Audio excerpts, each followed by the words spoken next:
Lost you. Lost him. There he is. There he is. Boom. Shit. I dropped the phone and I pressed the wrong button. Well, listen, it's all good, brother. We are live. And he did it again. And he did it again. It's all good. It happens, man. I know what he's going through right now. Little technical difficulties. We'll get it, though.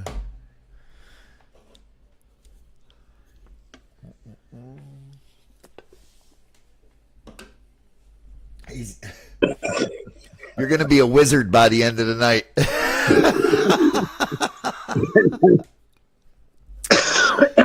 So listen, Jim, I usually play a little intro for everybody. You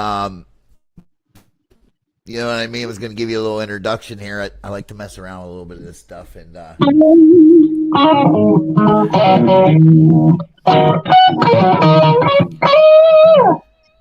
woo, bro, a man that needs no introductions, man. Holy shit, Mr. Gup.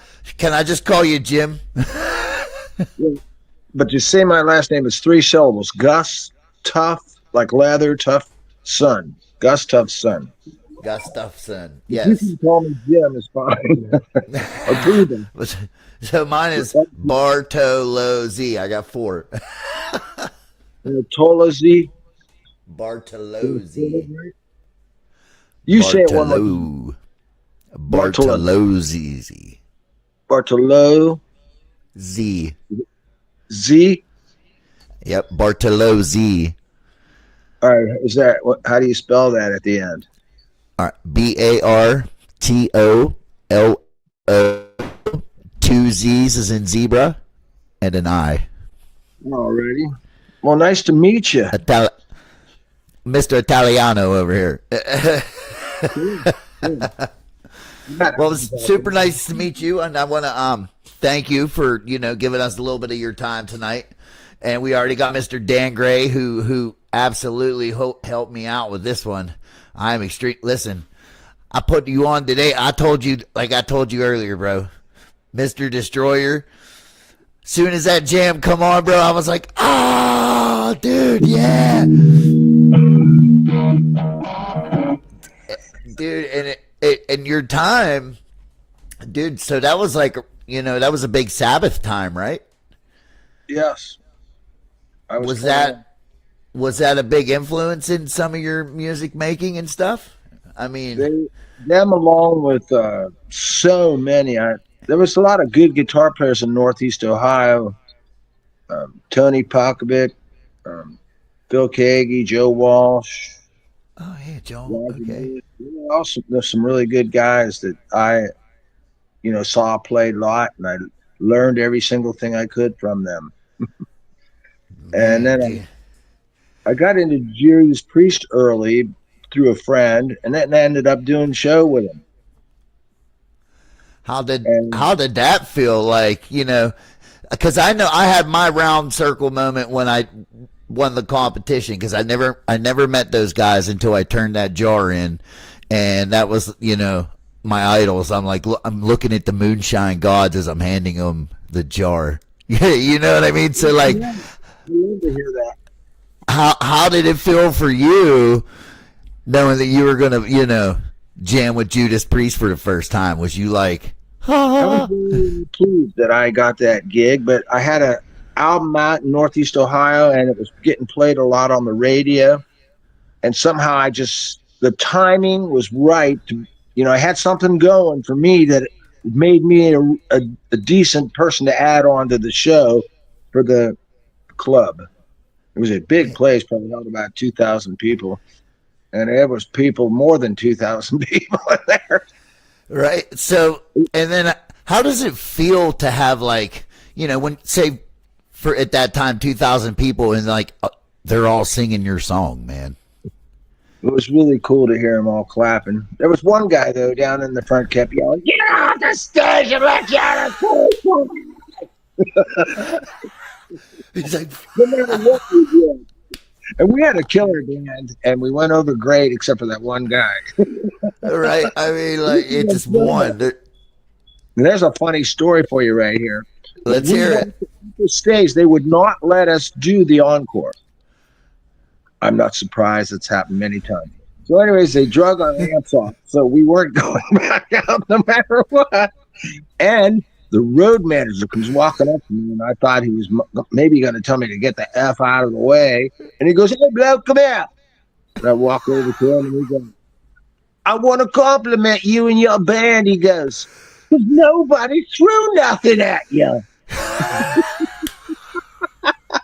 He goes, "The band the other day, they kind of got pelted." So I knew we did good because he told us, we didn't get pelted, so that made us a good opening act. Oh my Lord, man. To a poor band. They were good too, but Alice Cooper was playing, and they wanted to off the stage, and they threw stuff at him. And they were funny. Man. They were comedy rock band from Cleveland. I don't even remember their name, but I thought, I hope that doesn't happen to me. All right, so let's take it back a little bit, man. Give us a little backstory of where you came from, when you started jamming and back that way. Made my first record when I was 15 years old. But when I was 12 or 13, my dad bought me a reel-to-reel tape recorder as a present because at that time he was working that field of music, and I mean not music, but stereo systems and televisions and stuff. He could repair them like a champ, and he was really into electronics. He got straight A's in college and stuff, and he brought me that tape recorder, and I started writing songs. I mean, I wish that I still had those tapes because I would sit around and play a couple of chords and sing along with it. And I really wish I had them, but hey, at least I got those records. I got the one when I was 15 years old. I recorded a song called "What Can I Do" with my then band called The Day's Ends. And we had an older guy in the band. He got us all the jobs and stuff. He really kept us busy. He was a heck of a promoter. And you need a good promoter in most business. All right. And then when I was 19, I made another record. I might have been 18. Made another record with a band that got really popular called Biggie Rat. And Biggie Rat played with Cheech and Chong. They forced us to smoke with them against our will. No.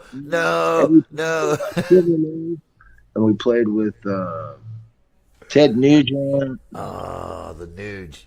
A whole bunch of other ones. I can say that Ted Nugent was the first rock band concert that I ever seen, and it was Ted Nugent, Bad Company, and I forget one other band, and from that point on.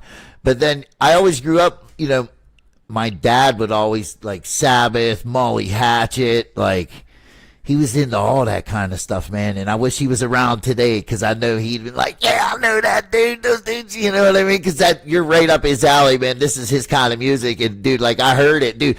Like I said, when I heard it, I was like, bro, that's that.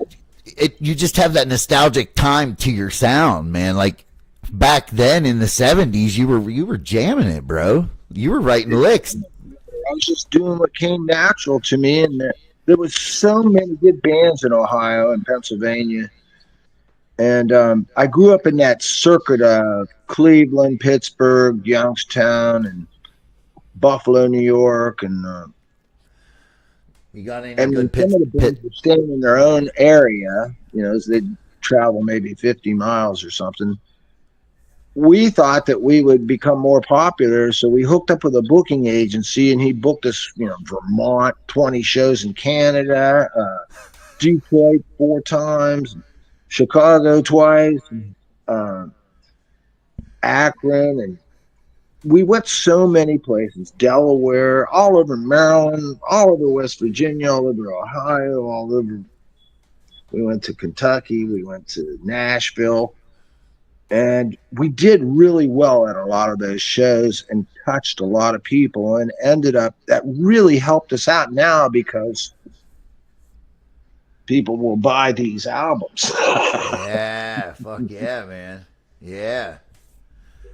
This is the very first POOBAH album here, and And when that's it from came back. out, yes, 1972 is released as a young lad, and it sold 500 copies within 48 hours. Most of them were gone the first day. I think there was a small amount of them left over, and they were gone the second day. Oh, that's And cool as shit, man. and recently, it did it again like 10 times. This has been pressed 10 times and sold out every time, and I thank God for that. I don't know how it happened. I'm just glad that it did. And this is called Let Me In. On my screen, it's backwards. Is it backwards for you? No, I can read it. Yeah, it's fine. Yep. Okay. That's cool, man. So here's an album right here that just came out. This is a repress of this album right here. Oh yeah, man. And this is one of those albums that I saw on eBay selling for $1,000. That last one too. Okay. I can't give you any directions of how to make that happen. Now, this one's popular too. I've seen it selling for hundreds of dollars. But this is a blue vinyl reissue. Oh yeah. Ain't that cool? That's rad, man. Yeah, I collect records. I have a record player. I love playing records, man. And one of the coolest records I bought, and I bought it because it was called the Ox Blood Design, and it was my favorite band, Slayer. You know what I mean? So it had like this crazy ox blood. It was badass, dude. And it was one of so many, and I was like, I'm buying it. Love Slayer. People talking about them, and I never got to see them live. Have you? Yes, absolutely. I've seen them live twice. Oh my God, amazing show. Amazing. I'm into heavy. I like all kind of music, but like Slayer, I like Slipknot. I really into Alex the Terrible right now. Slaughter to Prevail. Super heavy stuff like. What was the name? Alex the Terrible. I'll have to check them out. I like all kinds of music. I like everything from rock to heavy rock to light rock to Beatle harmony rock. I love Zap. I love. What's your favorite genre to play? What do you like to play the most? Well, I like to play that rock and all its tentacles out there. Right. Bluesy rock, crunchy rock, pretty rock with harmonies, and I love heavy rock and lots of guitar solos.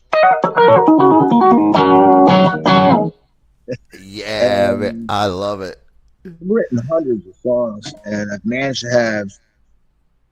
I'm releasing my 16th album here shortly, and we still haven't come up with the final title of the new album, but we're also going to repress that Let Me In album, and will be coming out in the next 90 days. Okay. Again, for the 11th time. Right. Hey, that's good. That's a good thing a good problem to have. I feel blessed. I really feel like I've been very lucky in that I've worked like a slave. I've kept this going. I've played thousands of shows. I've played in 25,000 people with all these other bands, and I've played for 25 people. Right. Right. And it was so small it was packed. And I played in bands where the bar was bigger than the stage. Now, out of all these crazy places, which one really sticks out to you the most that you've played? You're like, man, I will never forget that ever.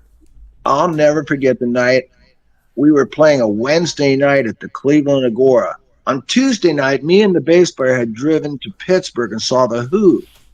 Really enjoyed that show. And then Thursday, they're playing in Cleveland. Well, they walked into the bar we were playing at the Agora. I was like, right, Pittsburgh. And now they're in this bar listening to us. And we had like another half hour to go or something. And as soon as we got done, we asked them every question in the world, from how many cars they had, how many times they've been married, how many houses they got, what bands do they like, which ones do they hate. You know who they said their favorite guitarist was Joe Walsh. Yeah, man, I remember Joe Walsh. And they talked about Led Zeppelin like it bothered them that Led Zeppelin was making more money than them. So any of the crap you guys get out there on your local band circuit, it goes with you all the way to the top. All the way. From the beginning to the end, it sticks with you. And there's always somebody loving you, and always somebody trying to poke you with their never mind. Right. So you got any good like road stories, like being on the bus, like you know? I got a good one about Judas Priest. Let's hear it. I love Judas Priest, by the way. My uncle turned me on to them. They're great, man. They have some great songs, don't they? I really like so many of them. And I really like that cover they did of that, who was it, Joan Baez song, Diamonds and Rust. That was a cool song. Even though they didn't write that one, they did a great rendition of it. Okay. And all right, so I'm backstage, and I'm so excited to be opening the show, and the place is wall-to-wall people. And this guy comes in our room, and he goes, "Hey, blokes!" We say, "Hey, how you doing?" He goes, "Oh, you got to get out of this small dressing room. We're using it also." I love the road manager voice, dude. That's great. Is it like the universal voice, right? Okay, so he goes, "Y'all have to change your clothes out in the hallway." Well, I'd already changed my clothes, so I didn't have to worry about that, but the other guy did. So anyway, they started bringing in all these guitars. There must be 35 freaking guitars. Why are they carrying that many instruments? Because they don't have to carry them. All right. And I was looking at it. I kind of felt like I was in a music store. I want to pick that one. Right. That. Like, man, everyone. Anyways, Ian Hill comes in. And I hand him a POOBAH steamroller album, that one I showed you. And he goes, "What kind of music is it?" And I said, "It's heavy rock." And he goes, "All right, then I'll listen to it." And then I walk down the hallway a little bit, and I see Glenn Tipton standing there. And I says, "Hey, Glenn." And he turns around, he like starts to walk away like he's afraid of me or he don't want to talk to somebody or anything. I don't know what his reason was, but I said, "Dude, I'm not a groupie. I'm the opening act." And then he stopped and we had a conversation. And he goes, "You need so many." Well, word that begins with F and ends with G. Assholes backstage. I said, "Well, I'm sorry I bothered you." "Oh, it's all right. I wanted to give you this album."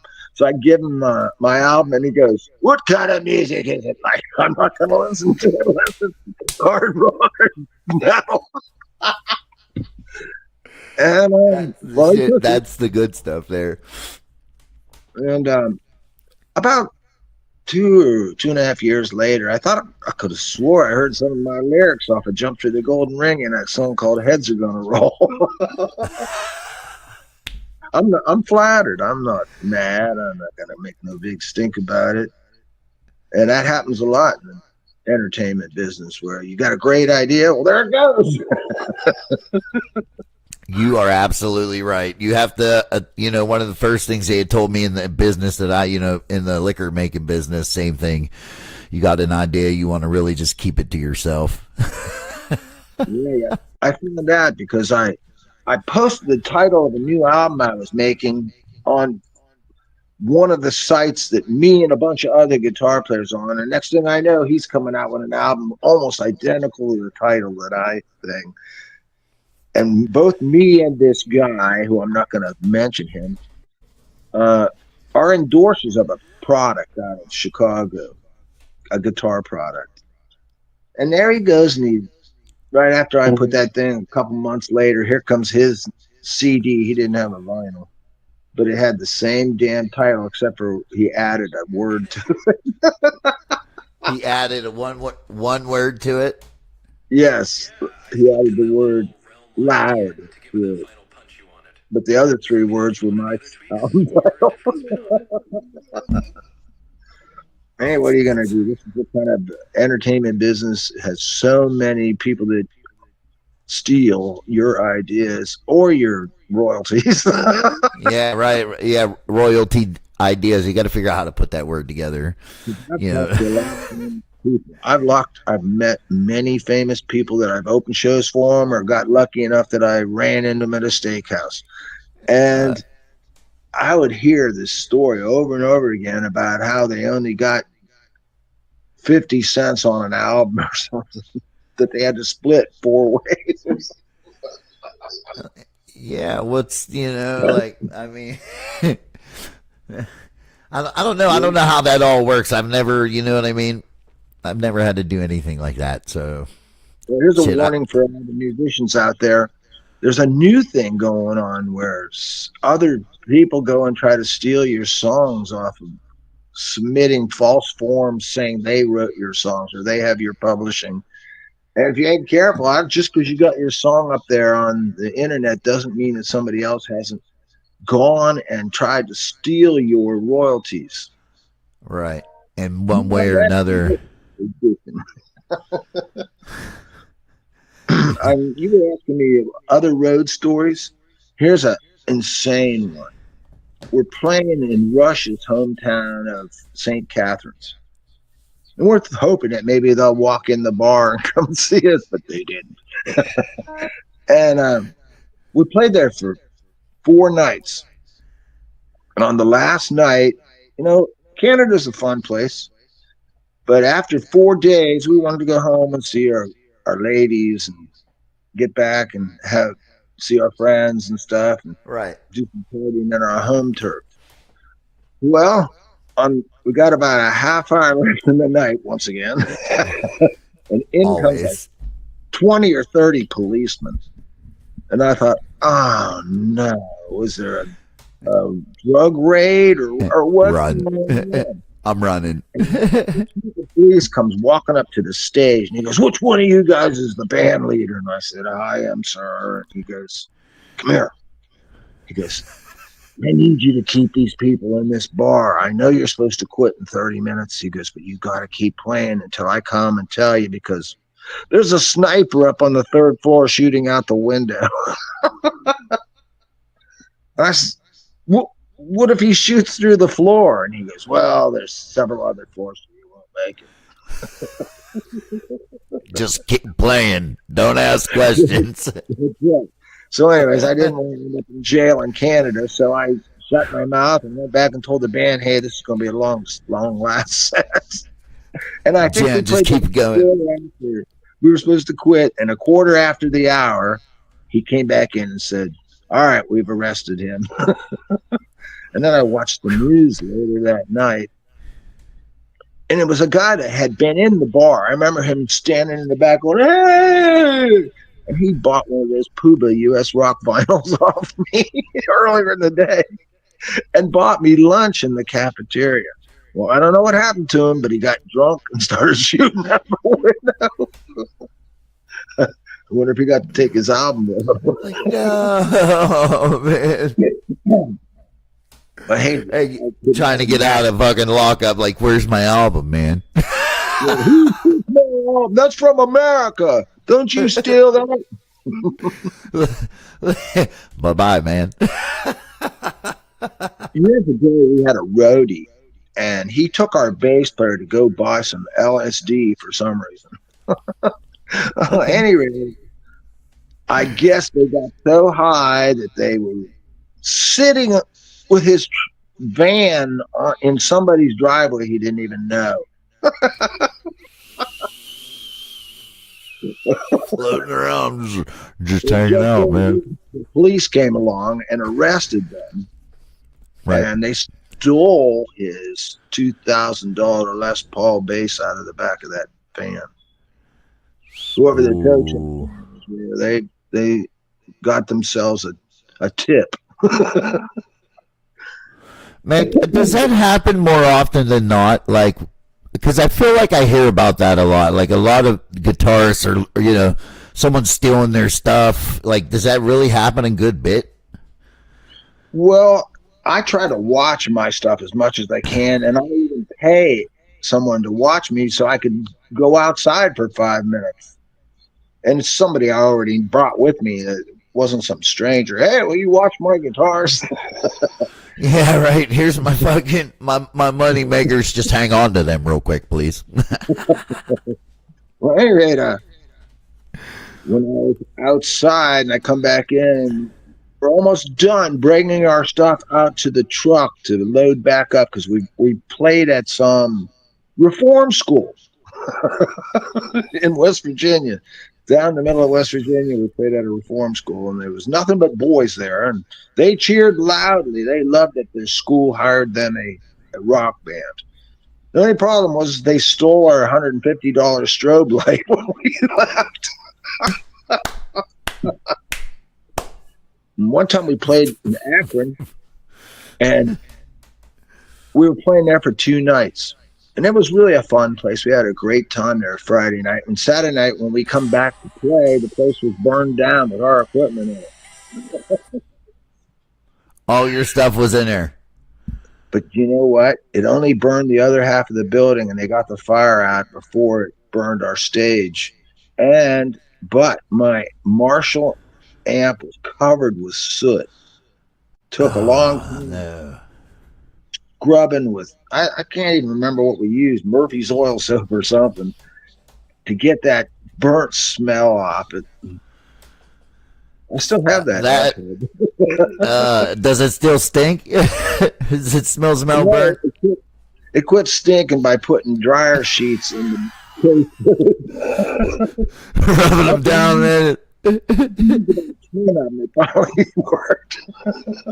Hey, stuffing them in behind the grill so when the bass hits, it blows out a nice puff of clean, like, dryer sheet.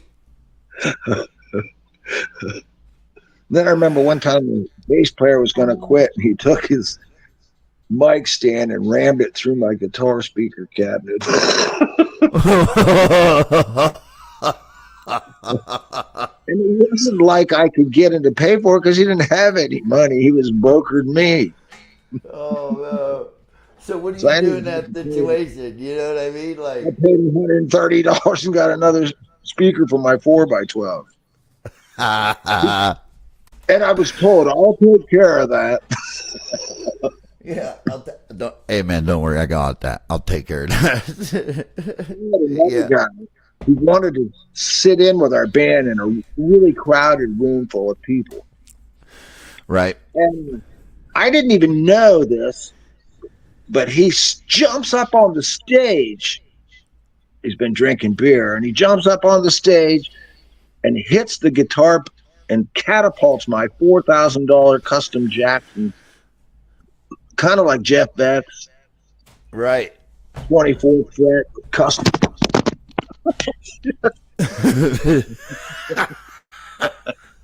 Right, hey, it didn't even kick me off. Right. You're still good. Expensive guitar, and it was only, not even a year old, and took chunks out of it. And dislocated the neck. I had to take it, and it cost me hundreds to get it fixed. And of course, I was told that I would be reimbursed. Never happened. I'm still waiting for that check. Still waiting for that check. Never happened. That's right. Oh, shit. And then one time I was playing at this bar in Parkersburg, West Virginia, and there was a really big crowd there. It was some kind of motorcycle event. And this girl, she's like dancing really wildly, and it was fun to watch her dance until she flinged herself onto the stage and wiped out one of the switches on my $500 pedal board. Ripped the on-off switch off. It's well, of course, I never seen the check. It is definitely off.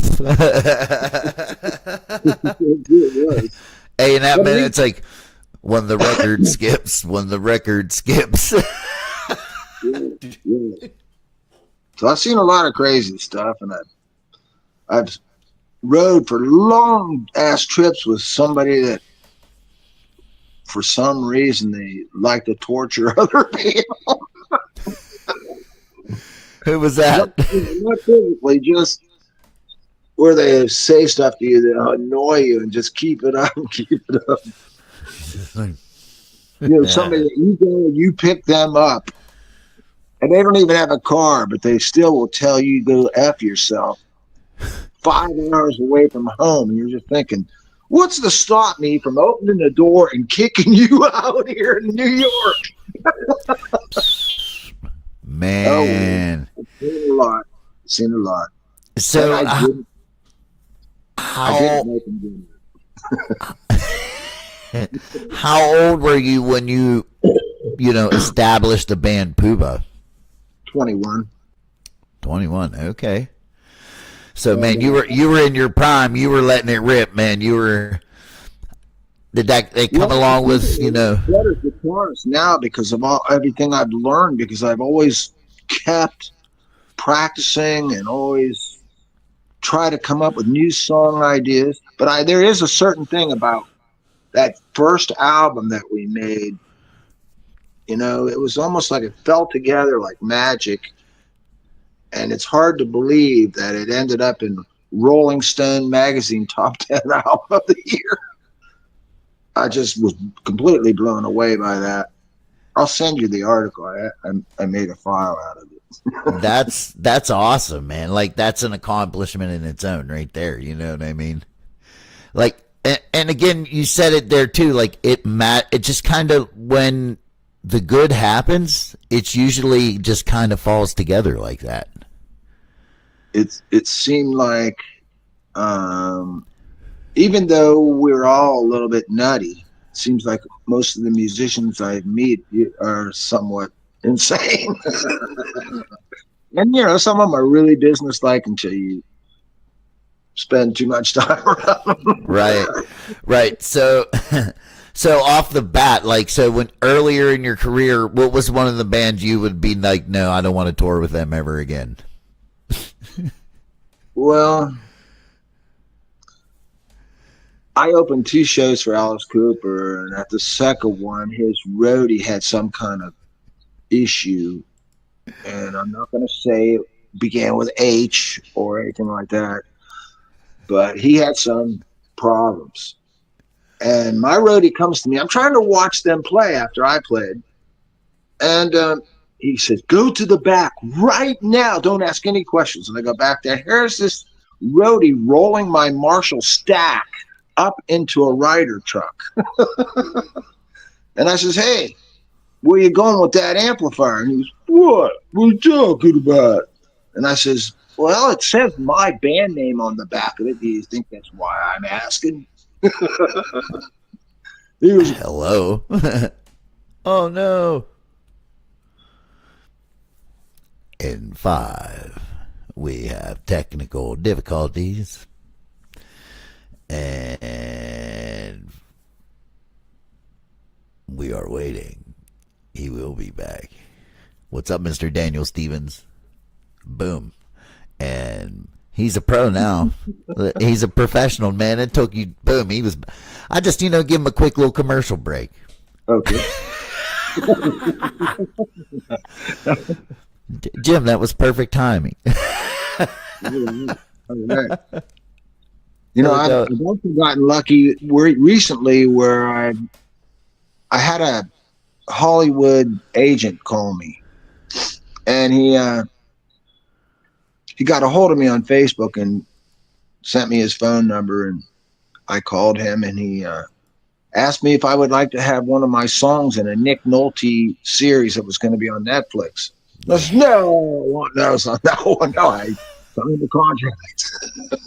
And so I got a song in Nick Nolte's television series, Graves, season 1, episode 6. There's a beautiful POOBAH song in there called Enjoy What You Have.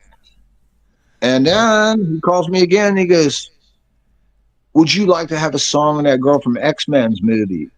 And I said, Sophie Turner? And he goes, yeah. He goes, they've picked your song, Enjoy What You Have, and it's going to be in her movie with Dylan McDermott called, what the hell was it? Josie. Sophie Turner has a movie called Jersey, and at the end of the movie, they play it, Enjoy What You Have in her movie with Dylan McDermott. And then I got in one with that girl from Breaking Bad, and the guy from Superstore. Got 4 with Ed O'Neill, and 2 other movies that I can't even remember the names of, but at least they sent checks. Boom. Then I had guys call me up and say, "Hey, I know I haven't talked to you for 40 years." Yes, but oh man, you're good. They said, "Can you help me get my song in a movie?" Well, I called the guy out there there was a couple of guys who were friends of mine, and they had really good songs, and I was going to see if I could help them. And the agent goes, "Do not give my number to anyone, or I'll never give you another movie." That's fine. Have a nice day. So this one guy calls me back, and he goes, "Well, did you ask for me?" And I says, "He said no." And he goes, "Well, ask him again." I says, "Bye." No. Change my number. Yeah. And so somebody I didn't know for 50 years, you know what I mean? So why are you acting like we're old buddies? Yeah, right, exactly. You know what I mean? Come mow my yard and I'll see if I can get you. Come mow my yard and see what happens. Then we'll see. Then we'll talk. Yeah. So, man, all right. So let's think of a good one here. Now, are you partaking in? Are you drinking on the tour? Are you doing whatever? Like, how does a morning go back in the 70s when you wake up and you're on tour? Well, I think we were forced by people all the time to make us smoke that evil weed. And I was never that big of a drinker. I mean, I had some drinks and stuff, but I was never one of those guys where they had to pick them up off the floor and put them in the back of the truck or something. Well, you knew when to turn it on and when to turn it off. And you know what? When you hear like giants of the industry like John Bonham dying from drinking, yeah, you think, oh man, I'm working so hard to try to even sell a couple copies of an album, and I don't want to end it right away by smashing myself with booze or shooting up. I've never done that, and I'm not telling anybody else what to do, but I think that you need to keep your wits about you so that you can get paid. That's right. It's not and the partying should just is a bonus to what you're doing. Right. You can spend certain time partying and just don't make yourself make sure you do your job, and then when you're done, let it rip, but don't let it interfere on tomorrow's gig. You'd be surprised how many times I've had to replace someone who could not stay sober at all. Here's a question. What is the biggest thing that you've had to dodge flying through the air? Bullshit. Lies, bullshit, jealousy. Like a big old pair of bloomers. You ever been taken out by a big old, poof. Well, I did have some guy once that was,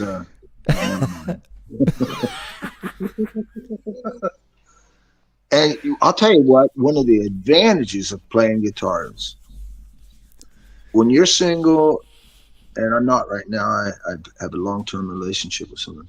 But when I was single, you would go into these bars and you could often pick between 10 possible dates or something that night. I can imagine what it was like for, David Lee Roth or something. But, of course, he's not as good looking as me. But I can remember we were getting airplay on this radio station in Maryland, and we go back to the place, and there's like 17 people trying to get in our motel rooms. I mean, we really wanted to go to sleep. Oh, well, except for those Yeah. Yeah, you wasn't trying to go to sleep, my ass. What band goes to sleep after the show? Was this after the show and you were trying to go to sleep? Sleep with one of those girls. Yeah. One eye open, maybe. I have to admit, there's probably a certain thing that, like I've been backstage and saw craziness where 4 girls run up to Roger Daltrey or something. I love you. It was like, get away, women. Just smack beat. Get them all. Yeah, you got your security. 2 beautiful women, one on each arm. So he definitely didn't need any extra. He was probably tired of that show.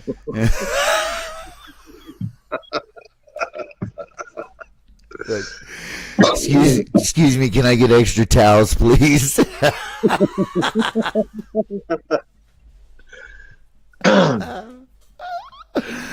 Okay, so that's now. One of the craziest things I ever saw, we were doing a show with Uriah Heep or somebody like that. Oh, that was so. Uriah Heep was one of my dad's favorites. See, and that's what makes he'd have been all about this today. He'd have been hilarious. We played with him in Columbus, and I'm backstage, and this girl comes walking up. Now I had just finished my set, and I'm talking to a couple of members of Uriah Heep, and she comes walking up with a basket full of white things, and asks us if we want one. Well, they took them, and I thought about taking one. I don't know how they could get up on stage and play with those, whatever they were. They were like, knock you down, buddy. And what was popular around that early 70s time was Quaaludes. That's probably what. And I did not know what hit me. I mean, it's a good thing I didn't have to drive after that. So did someone slip one in? Did you take one by accident? Everybody took them. Everybody, here, eat this. You just fucking ate it. All of us. The Uriah Heep, Biggie Rat. So out of everybody, who was most fucked up out of everybody when you ate them? I'm going to say that I was impressed that they could still play their instruments and stand up there and put on a show and remember the song because I don't think I could. I never tried that. And luckily for me, my set was already over. They're the ones that still had an hour to go.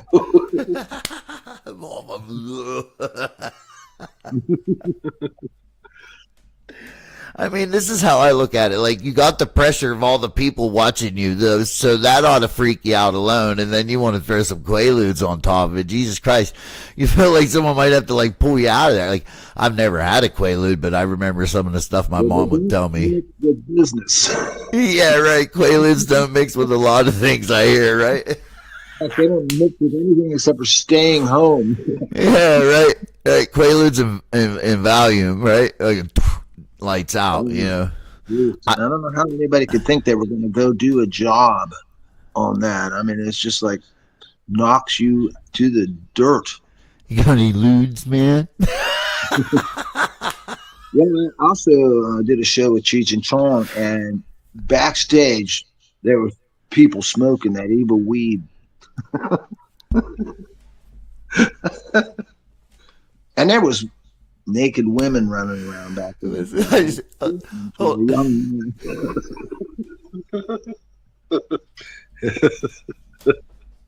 course, if I had boobs that big, I'd probably want to show them to everybody too.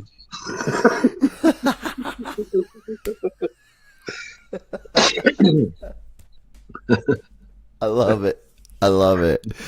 Like, because I can only imagine hanging out with Cheech and Chong. Like, I remember being like 9, 10, maybe 10 or 11. I don't know, somewhere around there. And my dad had the album with the fucking rolling paper in it, man. Like, Oh, I remember that. I can't remember the name of it. yeah, he had the whole album and all that, right? And dude, I remember watching Up in Smoke for the first time. It was called Big Bamboo or something like that. Yeah, something like that, right? I remember watching Up in Smoke for the first time, and dude, it was the funniest shit ever. And dude, there you are being a young one. That's one of the first movies I just memorized every funny fucking word. He got a la chinga, man. So we're standing back there talking to the Cheech and family, and the date I had with me, a girl I brought from Youngstown. Oh no, this one we got into it good. No. Okay, folks, time for another commercial. Today's episode is brought to you in part by Heavy Metal Moonshine. Heavy Metal Moonshine. And 5, 4, and we're on. Jeez. Back. We didn't even, it just did that on its own, so I guess I have to touch the screen every now and then, or it decides I'm fired. It's very touchy today, it seems like. Little testy. So this girl that's with me, she goes to the small guy, Cheech. She goes, you know, you really sound a lot like those Mexicans I've met down in New Mexico. She goes, you really got that down. How did you learn to do such a good? He goes, well, my father was one, my mother was one, my sister was one, my brother was one. You're all one. Her face turned all red. And she goes, well, I wasn't belittling you or anything. I just thought you did a good job of talking like the people I'd known. And I'm just thinking, shut up while you're ahead, lady. Yeah, you might want to just, you know, right? I don't know. They were pretty stoned. From that evil weed. Yeah. Someone forced them. Forced down their throat, smoke upon the. You know, I was going to wear my, did you ever, of course, obvious, Reefer Madness. Remember that back in the day? We did. We went and saw that at a late night theater that was, because it was campy. Was you stoned when you went? I don't think I was allowed. My mom wouldn't let me. But people were laughing over that movie. It was so crazy. Like, you know, it's that. Obviously, whoever made that movie probably never smoked a doobie. Ever. Right? They used to show that Rocky Horror Picture Show in the same theater. And I got a call from a booking agent. He goes, hey, man, are you playing tonight? And I says, no. And he goes, I know it's a Sunday night. And he goes, Tim Curry, the star of that movie, Rocky Horror Picture Show, has a concert and the opening band broke up. I said, oh, that's so shocking. And I went there and I met him and I gave him a POOBAH album. And I had never seen the Rocky Horror Picture Show at that point. I mean, I've seen it since. But right. He had a room full of men swooning at him. Nothing. No, I'm not making any. I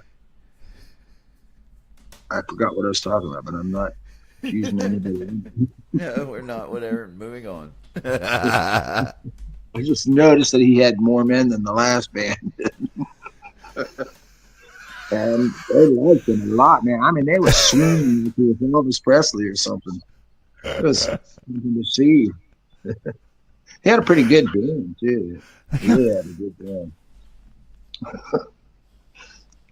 Yeah, I'm not a hater. I don't care what anybody does. I love it. I love it, man. Play us something good, man. Let one rip. Let's hear it. If it doesn't kick me off.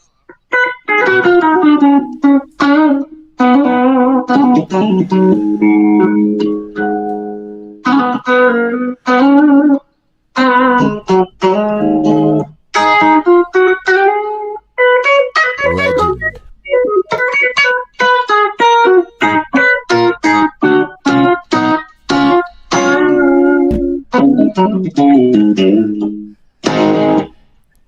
It's kind of hard to do with that phone leg. So when a guitar legend is yourself, and you know, I've interviewed a couple other ones as well, and what goes through your mind when you're putting together like the perfect pedal board for you? Like, what do you know what I mean? Like, are you putting a whole bunch together? Do you just use one? Like, what are you rolling with, man? You know what I mean? Everything. I've tried just being a chord into the amp, but it was kind of like I got bored.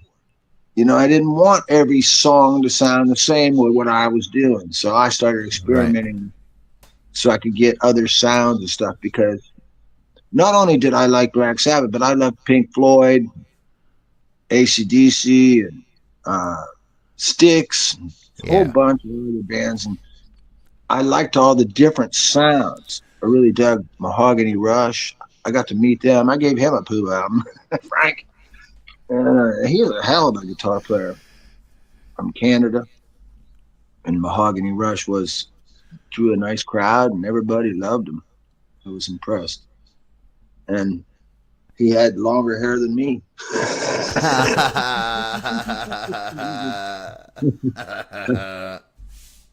And I'm reissuing this album right here probably in the next 90 days. I may have already told you that, but say it again, brother. It's all good. Hell yeah.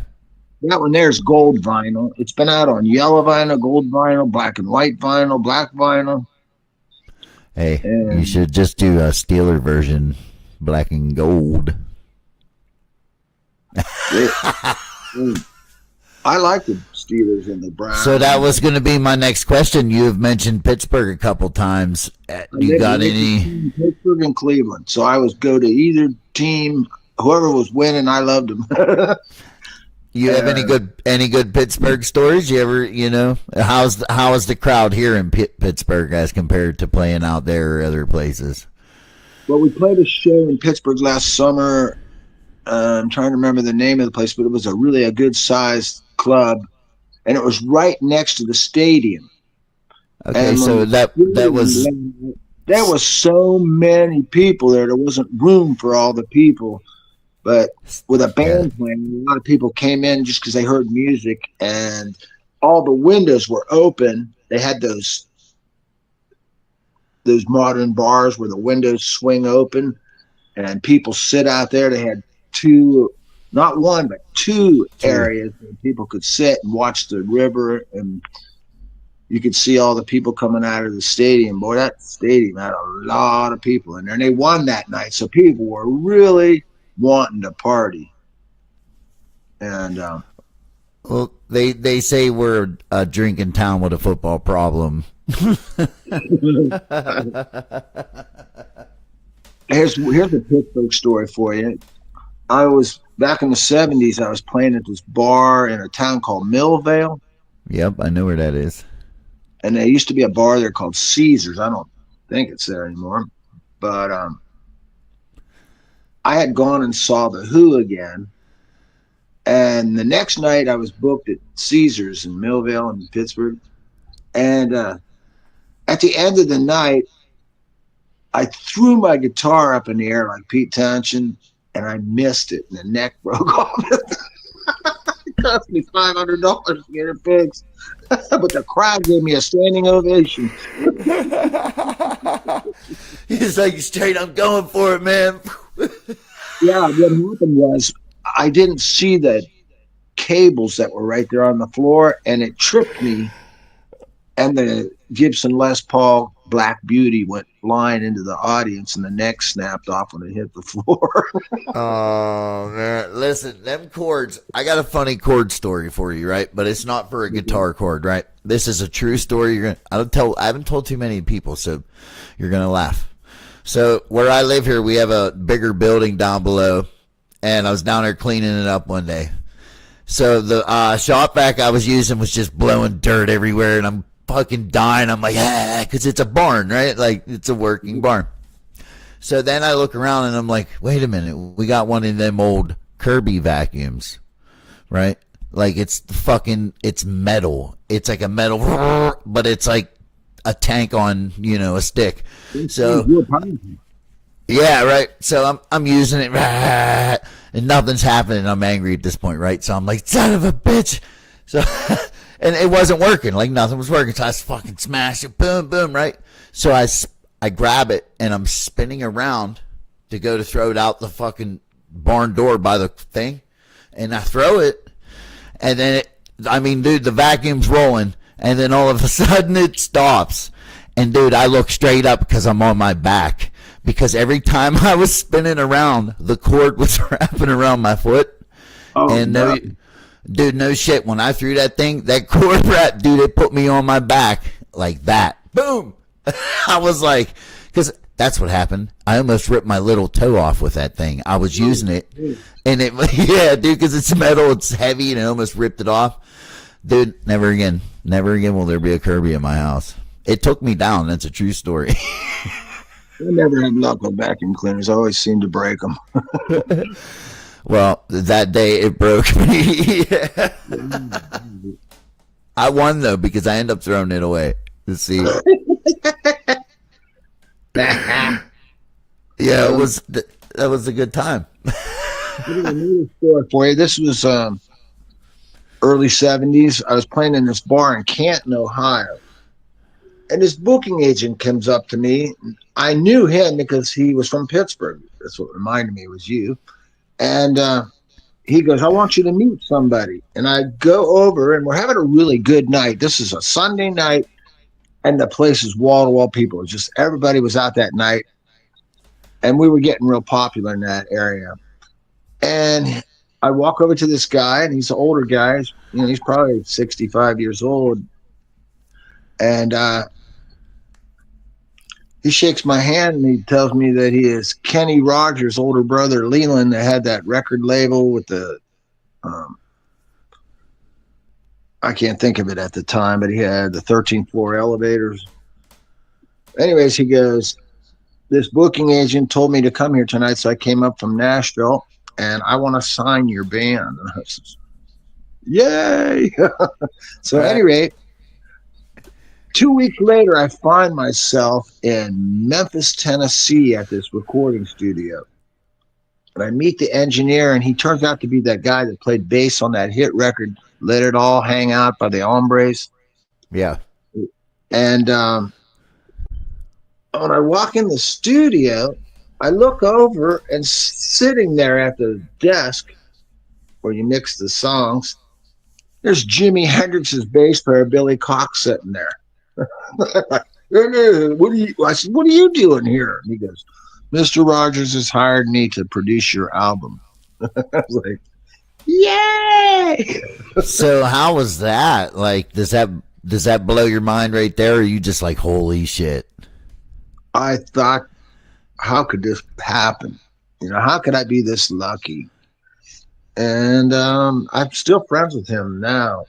In fact, I went to see him about 2-3 years ago, and he gave me backstage passes.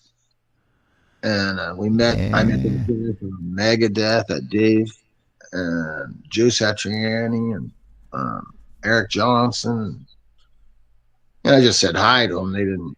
We didn't have no long Right. Hey, listen, man, put it in the book, right? Mark that one down. You know. And Billy Cox, I gave him that album that I showed you here a second ago. And I said, what'd you think of that album? He goes, it was incredible, Jim. And I was, well, thank you, man. That comes that's such a good compliment to hear from someone of your stature, Mr. Billy Cox from Jimi Hendrix Experience. And I still, to this day, wonder how the hell that happened. So, meeting him, did you, because I know what it was like when I meet, JB Raider, right? So he's Moonshine legend. you know, my first questions are like, you know, tell me something crazy about, you know, being with Popcorn. You know what I mean? So like, let's hear some good stories. You know, did he have any good him and Jimi Hendrix kind of stories? Yeah, he was telling me that him and Jimi Hendrix were on LSD and they were in this hotel, and in comes walking this guy with a bunch of ducks marching. Right. And he also told me that he thought that what killed Jimi Hendrix was the tour schedule, that he took speed to get up and downers to go to sleep. And he said that killed him.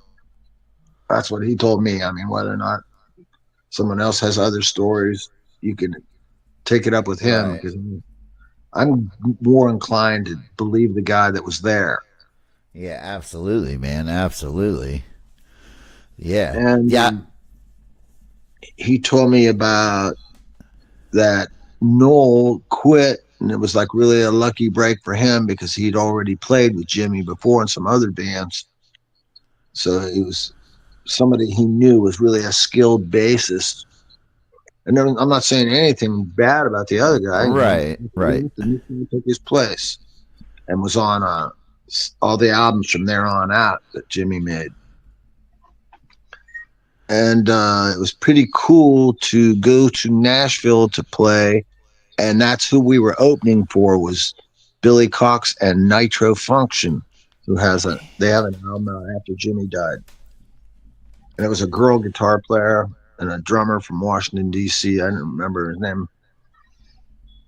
But we played there also with a band called Elderberry Jack. They were I think they opened the show. They were from Morgantown, West Virginia, not too far from Pittsburgh.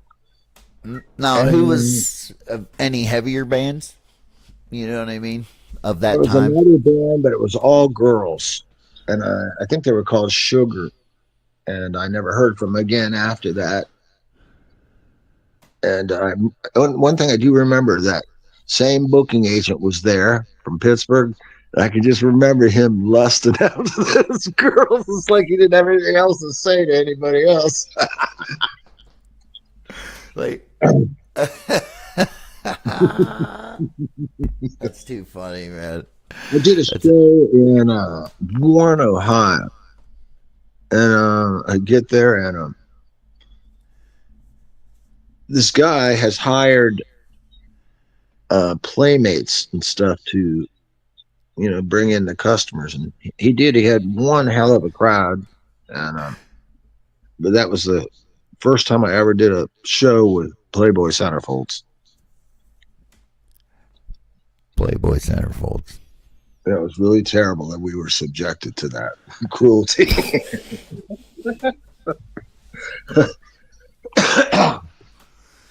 But where do I sign, sir? There's that be like a you know, I won't say nothing. Right? I noticed there's a bird up above your picture. Is a bird. Is that a part of your show? Where at? I think it's a bird. It looks like a duck. Up there? Right? Up above. Well, I think it looks like it might be part of the logo or something. That's Pittsburgh over here. Okay. Oh yeah, that's right. That's what it is, isn't it? Right colors. Yep, that's coming down the incline. And then that's a Miller High Life mirror right here. And then this one here is a whole bunch of stickers. Like everybody in the moonshine community, you send your stickers out, you know, you put them on the thing. So I'm going to start putting them on. So what I think I'm going to do is put everybody, you know, you send me your sticker, it's going on a jar. You get your own jar. I'm going to display them. Well, when this is over, you send me your address and I'll send you some stickers. Hey, listen, I'll send you some stickers too. I got some cool ones, man. Oh, yeah, dude. Look, I'll trade you. Look, I got a big one like that. So I'll tell you how I got mine. I Make a moonshine one day. I like that one. That one's cool. I'm making moonshine one day, and I wasn't paying attention. I didn't clean it. What? You got your own moonshine? No, I was repeating you. So have you ever had moonshine? I like that too. Yes, I have. And man, that stuff really makes you get drunk quick. But like, have you ever had like good moonshine? Like you can be like, man, that's pretty good. Well, I've had some events where someone showed up and asked me to sample their thing, or asked me to be a judge, and I said, no, I can't be the judge. I won't be able to drive out of here. Right. So I'll take a little sample, but I'm not going to sample everybody's and tell you this is the best.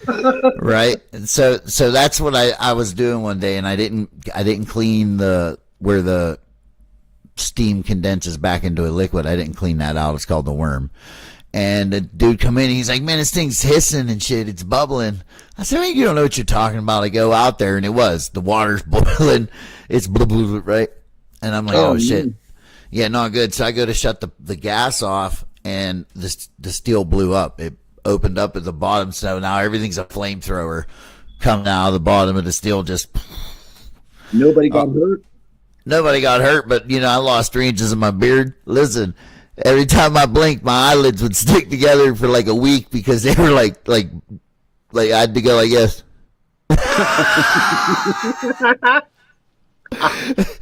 I'd blink and I'd have to like open them up again. Blink, open them up again. I lost 3 inches of my beard. 3 inches of my beard. So like, that was a tough time, man. I learned a lesson, but I got it tattooed on me, and then I ran that through some stuff, and that's what it gave me my logo. So, That's cool. Yeah, it's one of a kind. Look at this little sticker. This is a small one. Oh yeah, I wish I had some on me, man. I just have the big one. I'm so ill prepared for 965 seconds of the day. It's unbelievable. So how'd you meet Rick? How'd I meet Dan? Oh, I met Dan. I'm sorry. So Dan actually, Dan invited me to Farm to Bottle Festival that they have, and Dan had found me through some online communities and stuff like that. So I was on Master Distiller Discovery Show. I went against 2 professionals, and I had to make moonshine out of day old pastries, bread and shit like that. So I turned bread into moonshine, and then I turned that into a orange cinnamon roll sipping cream. Never made a sipping cream in my life. Huh. It sounds like they are complicated to get it just right, is it? Well, you know what it is. And the best part is, it's like, just being me talking about it. They are, what kind of steel will you run at home? Oh, I run one with a thumper. Well, next thing you know, they take one with the thumper. Now, this is no shit. Now I'm running something I ain't ever ran before. Okay, I'll run that too. You know what I mean? Give me a pop can. I'll run it. If that's what I got to make it in, that's what I got to make it in. I was confident, but, you got to be. I appreciate that people try to develop these skills for doing something. It's just like playing guitar, I guess. You spend enough time doing something, you get pretty good at it. It's like, okay, for you, it's what are you putting into your guitar? You're putting in your practice. That's what we're putting in our mash, man. We're putting in, all the good stuff. And with all that good stuff, you get a better flavor, right? All these styles give you a better flavor. Oh. So how long have you lived in Pittsburgh? My whole life. That's born in. I always had a lot of fun coming to Pittsburgh. In fact, for several years, I had a manager based out of Pittsburgh, Rich Engler, from DeCesar Engler. I don't know. I don't think they've retired now. But I, I ended up playing that area quite a bit for a long time because they had a lot of Pennsylvania accounts. So even though I okay. lived in Ohio at the time, we would drive the 2 hours to go play all the time. Okay. See, now I'm north of Pittsburgh now, so I grew up about 35 minutes south of Pittsburgh my whole life in the Monongahela area. Oh, well, I played there too. The Aquanaut, Aquatorium. Aquatorium, that's what it was. I played there with Frigid Pink. Ah, that's crazy, right? So I was born and raised right down the road, right I'll there, man. send That's you. I'll send you that file of the Frigid Pink POOBAH concert. okay. See, I knew. People send me that stuff all the time. I mean, I had someone send me the poster for Alice Cooper, that show I did, poster for Blue Oyster Cult when we played with them, and um, Glass Harp in Newcastle, Pennsylvania. Okay, And so are you familiar with Grove City? yeah, I saw So Eddie Money play there at the club. ah, that's where I'm at now. I live in Grove City now. Well, you're not too far from Youngstown then. Nope, not at all. I think it's like 40 minutes. Yeah, we played up there a few times in the past year. We get around. We went and played in Chicago twice, and I've been so many places. Gosh, I should have applied for some kind of mileage. Right, exactly. You know what I I've been mean? working on another new album. I've got Yeah. enough material now to release another brand new album. Plus, I'm going to reissue that one there that seems to be the one that keeps getting written about all the time. I mean, we got a great write up in England, and we got three of them. Three Classic Rock Magazine gave us a great review, and so did Shindig Magazine, and so did Record Collector out of London.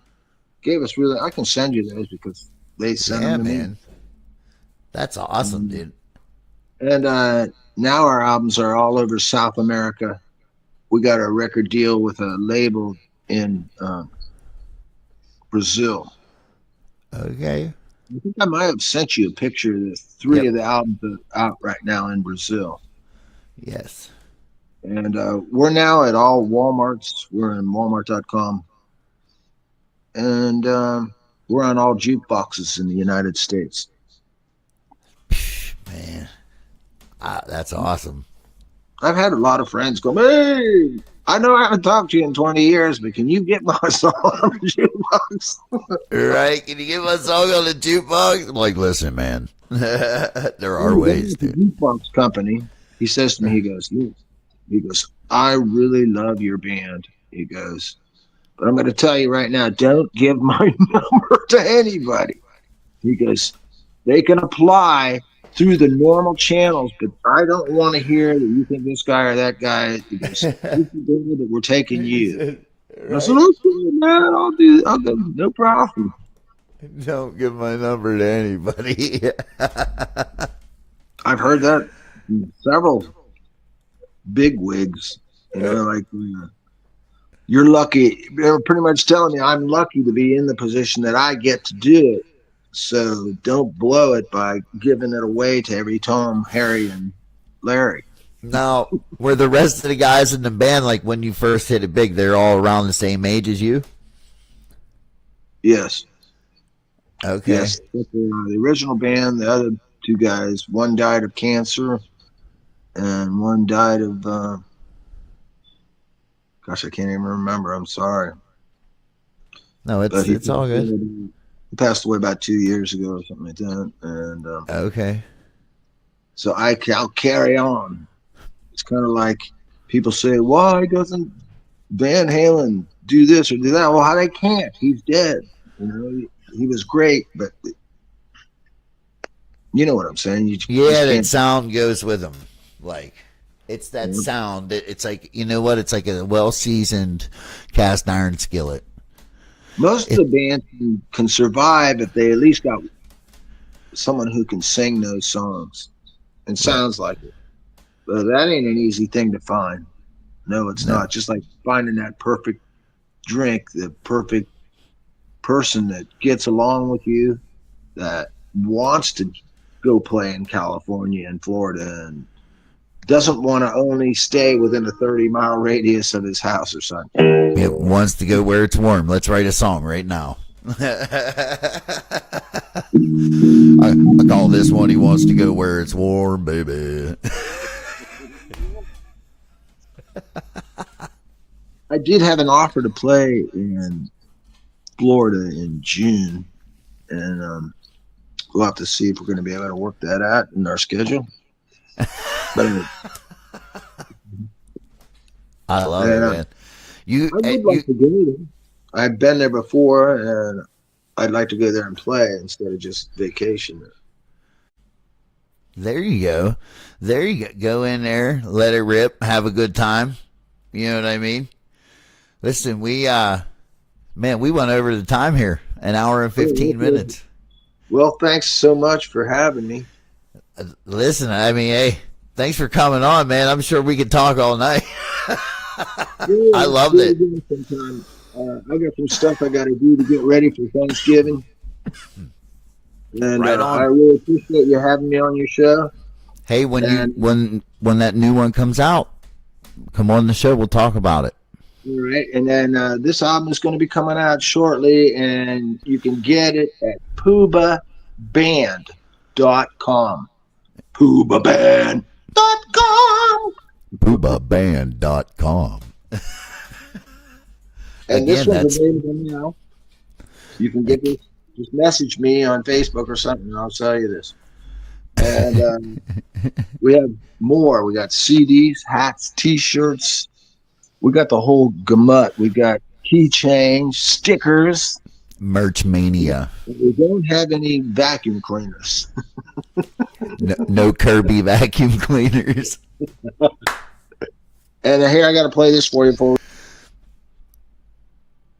Oh man, you can't do that. You got to come back on. And a quick commercial break. Today.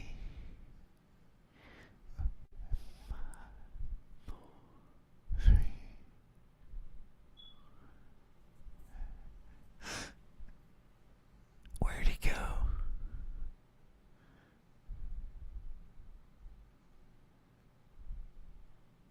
No. Boom. Hey, did any of that come through? As soon as you started jamming, it went out. You have to set it down and play it. There you go. All right, I'll try again.